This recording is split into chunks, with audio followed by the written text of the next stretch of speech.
جو فجر کے ٹائم سویا ہوتا ہے، جو فرشتے رزق بانٹنے آتے ہیں نا، وہ رزق لے کے اس کے منہ پہ مارتے ہیں اور چلے جاتے ہیں. ہاں، اس کے چہرے پر سے اللہ صلحاء کا نور ہٹا دیتا ہے.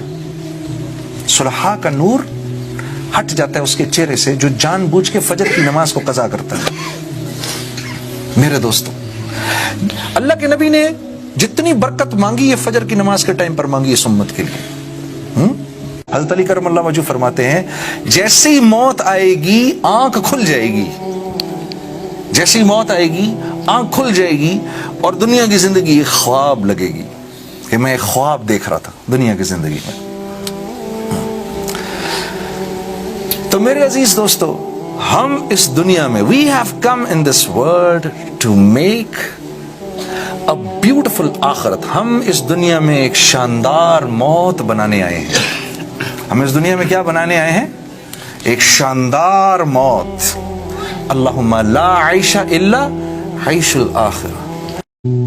جب آدمی اللہ اکبر کر کے کھڑا ہوتا ہے تو اللہ رب العزت کی کریم ذات انسان کے سامنے ایسے آ کے کھڑی ہو جاتی ہے، اور ایک فرشتہ ادھر کھڑا ہو کے انسان کو کان میں کہتا ہے اگر تو اس وقت دیکھ لے کہ تیرے سامنے کون سی ذات کھڑی ہے تو قیامت تک تو سلام نہ پھیرے اگر اتنی زندگی ملے تو. تو اللہ پاک فرما رہے میرے بندے جب میرے سامنے کھڑے ہوتے ہیں ساری کائنات ان کو بھول جاتی ہے. کہ اللہ کے نبی کا ارشاد ہے کہ اللہ کے سامنے اللہ کی عبادت ایسے کرو، نماز ایسے پڑھو اللہ کے سامنے جیسے اللہ کو دیکھ رہے ہو. اگر یہ نہیں کر سکتے تو کم از کم اتنا کرو کہ جیسے اللہ رب العزت تمہیں دیکھ رہے ہیں. جیسے اللہ کے نبی صلی اللہ علیہ وسلم فرمایا کرتے تھے کہ نماز میری آنکھوں کی ٹھنڈک ہے، اللہ نماز کو ہماری آنکھوں کی ٹھنڈک بنا دے.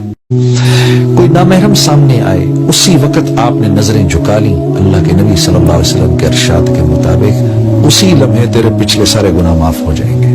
ہاں، اور اللہ رب العزت ایمان کی ایسی حلاوت نصیب فرمائے گا دل کے اندر کہ جب آپ نماز میں کھڑے ہوں گے تو اس حلاوت کو محسوس کریں گے.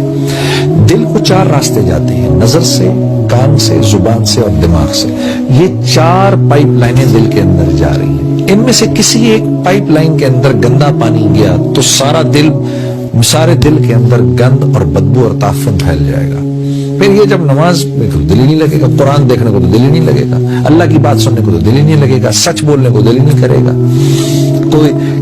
تو یعنی وہ کوئی ایسا کام نہیں کرے گا جس پر دل پر بوجھ آئے. جو انسان کسی دوسرے انسان کی برائی اس کی غیر موجودگی میں کرتا ہے اللہ اس کو 2 عذاب دیتے ہیں. سب سے پہلا عذاب یہ ہوتا ہے وہ سارا وقت غصے کی حالت میں رہے گا. اللہ ساری زندگی اس کو کوئی نہ کوئی غم لگا کر رکھیں گے. میری اس بات کو یاد رکھنا.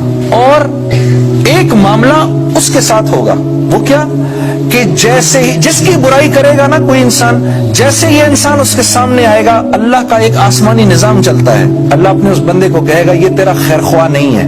آپ کو سمجھ میں نہیں آئے گی یار یہ مجھے کیوں نہیں اچھا لگ رہا. آپ اس سے ملیں گے، بات کریں گے، آپ کو سمجھ ہی نہیں آئے گی یہ کیوں نہیں مجھے اچھا لگ رہا. اور اس کے علاوہ جو غیبت کرے گا وہ ویسے ہی اپنی ساری کی ساری نیکیاں جو ہیں اس کے حوالے کر دے گا. حضرت عائشہ رضی اللہ تعالی عنہ ام المومنین ہماری اما جان فرمایا کرتی تھیں ہائے ہائے مصر کی عورتوں نے یوسف علیہ السلام کو دیکھا تو اپنی انگلیوں کو کاٹا، اگر میرے حبیب کو دیکھ لیتی تو اپنے سینوں میں چھڑیاں مار لیتی. ایسے تھے. اور اللہ کے ہاں کیا مقام اس کا تو خیر کیا ہی کہیے.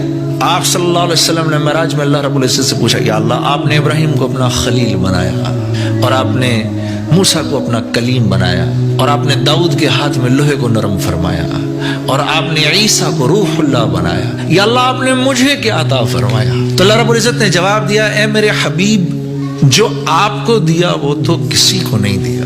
قیامت تک اب جب میرا نام آئے گا میرے نام کے ساتھ آپ کا نام آئے گا. لا الہ الا اللہ محمد الرسول اللہ.